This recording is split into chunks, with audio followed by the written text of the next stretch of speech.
मुखालिफिन propaganda कर रहे हैं कि अस्पताल में 33 लाशें लाई गईं। जाँ बहक होने वाले किसी एक बंदे का नाम बता दें। वजीर दाखिला का चैलेंज, कहा आप इज्जत के साथ चले गए, यही बेहतर है। अली अमीन गंडापुर को शर्मिंदगी छुपाने का मौका नहीं मिल रहा। मोहसिन नकवी का PTI के खिलाफ तौहीन अदालत पर हाईकोर्ट जाने का ऐलान।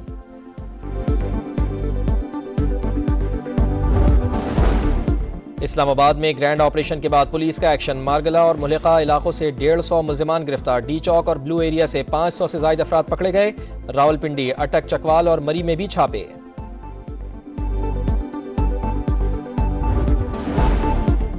और वजीर आजम की जेर सदारत वफाकी काबीना का इजलास जारी। शुरका का इस्लामाबाद में सिक्योरिटी सूरत हाल पर गौर। करना एक तहरीक है, ये जारी है। मेरे ऊपर गोलियां चलाई गई, मेरे साथ हमारे जो इमरान खान की बीवी बुशरा बेगम थी, उनपे भी हमला।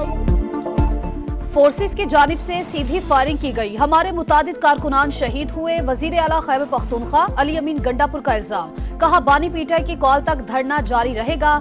जाबहक कारकुनों के वरिसा को 1-1 करोड़ रुपए देने का ऐलान। उमर अयूब बोले अली अमीन और बुशरा बीबी पर कातिलाना हमला हुआ, कानूनी चाराजोई करेंगे।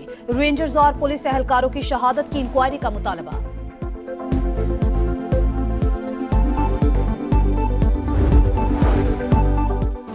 इस्लामाबाद में पुरतशद्दुद वाक़यात की मजम्मत करता हूँ। मौजूदा हालात 8 फरवरी के इलेक्शन की वजह से हैं। मौलाना फजलुर रहमान की लाड़काना में मीडिया से गुफ्तगू, कहा किसी सूबे को एहतिजाज पर मजबूर ना किया जाए। कारकुनान के जज्बात मुखलिसाना होते हैं, क़यादत को उन्हें डायरेक्शन देनी चाहिए। खैबर पख्तूनख्वा और बलूचिस्तान में बदअमनी के लिए, लेकिन दोनों हुकूमतें गैर संजीदा हैं।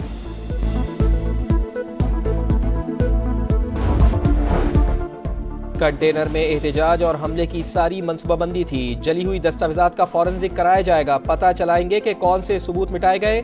वजीर इत्तलात अता तारड़ का अली अमीन को नाम बदलकर भगोड़ा रखने का मशवरा। अज़मा बुखारी बोली, बानी ने संगजानी पर जलसे की इजाजत दी, बुशरा बीबी ने वीटो कर दिया। घरेलू खातून 3 दिन तक कंटेनर पर दंदनाती रहीं। मुश्किल वक्त में गंडापुर को कहा तुम आगे जाओ, मैं पीछे आती हूँ। तारीख में कोई इनकलाब इस तरह नहीं भागा। मरियम औरंगजेब की भी तनकीद, कहा अल्हम्दुलिल्लाह 9 मई 2 का प्लान नाकाम बना दिया।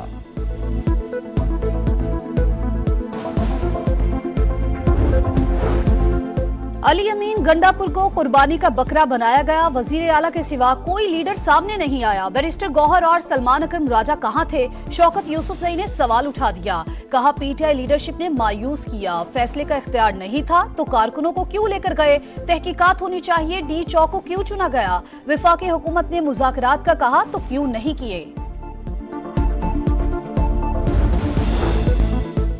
अली अमीन एक ही रास्ते से दोबारा कैसे फरार हुए? लोग पूछते हैं कि ये इस्लामाबाद पुलिस की नाअहली थी या फिर फिक्स मैच था। गवर्नर खैबर पख्तूनख्वा का सवाल, बोले गरीब आवाम से हलफ लिया, वो डी चौक में खड़े रहे लेकिन बुशरा बीबी और अली अमीन भाग गए। गवर्नर सिंह की भी तनकीद, कहा पहले ही कह दिया था कि ये सब मिस कॉल है, कोई फायदा नहीं हुआ। गिरफ्तार होने वालों की जमानतें करवाने को तैयार हूं।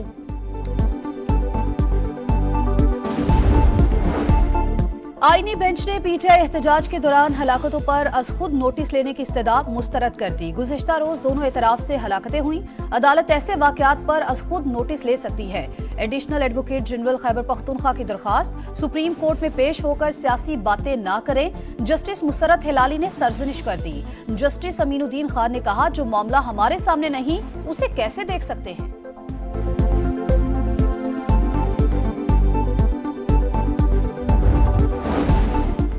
एहतजाज का इख्तिताम, जिंदगी का पहिया फिर चल पड़ा। इस्लामाबाद और रावलपिंडी में मामूलात जिंदगी बहाल। शहर इख्तिदार में 3 रोज बाद मरकजी शाहराहों से कंटेनर्स हटा दिए गए। मैदान जंग बनने वाले डी चौक को ट्रैफिक के लिए खोल दिया गया। शहर भर में सफाई मुकम्मल। दाखिली और खारजी रास्तों से रुकावटें हटा दी गईं। जुड़वा शहरों में इंटरनेट सर्विसेज बहाल। फैजाबाद में तमाम बस टर्मिनल्स खुल गए। मोटरवेज पर ट्रैफिक रवा दवा। लाहौर, फैसलाबाद और मुल्तान समेत दीगर शहरों में भी रौनकें बहाल। रास्ते खुलने पर शहरियों ने सुख का सांस लिया।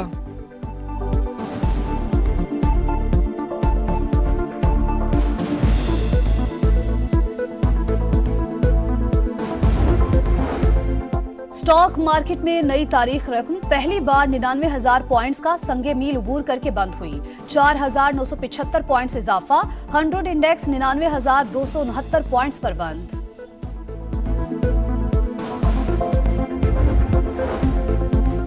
बानी पीटीआई की 9 मई के 8 मुकदमात में जमानतों का केस। लाहौर की इंसदादे दहशतगर्दी अदालत ने वकला के दलाइल मुकम्मल होने पर फैसला महफूज कर लिया।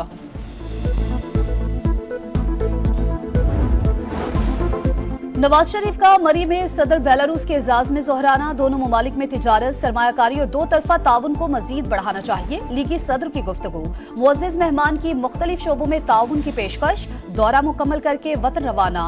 वजीर आजम शहबाज शरीफ ने अलविदा किया। चीनी सेंट्रल मिलिट्री कमीशन के वाइस चेयरमैन का वफ्द के हमरा GHQ का दौरा। आर्मी चीफ से 1-on-1 मुलाकात। बाहमी दिलचस्पी के उमूर, इलाकाई सलामती की सूरत हाल पर तबादला ख्याल।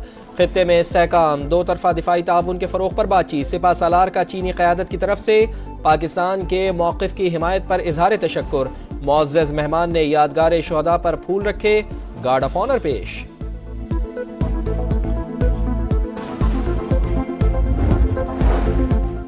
कराची वालों को शमसी तवानाई से सस्ती बिजली देने की ऑफर। कैपको ने के इलेक्ट्रिक को 9 रुपए 80 पैसे फी यूनिट फराहमी की पेशकश कर दी।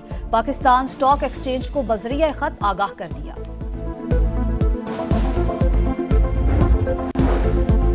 बरतानिया के साबिक वजीर खारजा विलियम हेग ऑक्सफोर्ड यूनिवर्सिटी के चांसलर मुंतखब। 50% से जायद वोट हासिल किए। वो आइंदा साल 10 बरस के लिए ओहदा संभालेंगे। बानी पीटीआई ने भी दरखास्त दी थी, लेकिन वो इंतखाबी दौड़ से पहले ही आउट हो गए थे।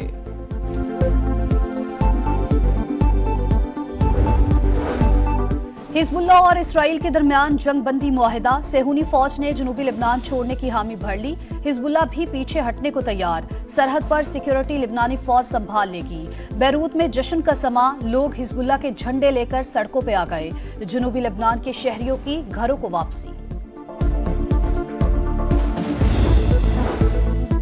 इसराइली फौज की गजा सिटी और जबालिया पर बमबारी। 24 घंटे में मजीद 33 फलस्तीनी शहीद। तादाद 44,282 हो गई।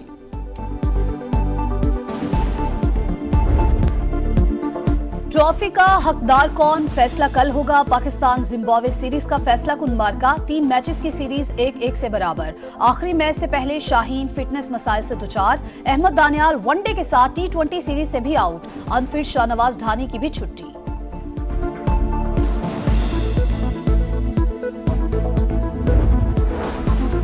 पहला मिशन मुकम्मल। Pakistan blind team world cup के सेमीफाइनल में पहुंच गई। कौमी टीम की मेगा इवेंट में मुसलसल तीसरी फतह। नेपाल के खिलाफ मैच 10 विकेटों से जीत लिया। जूनियर हॉकी एशिया कप में पाकिस्तान का फातिहाना आगाज। कौमी टीम ने चीन के खिलाफ मैच 2 के मुकाबले में 7 गोल से जीत लिया।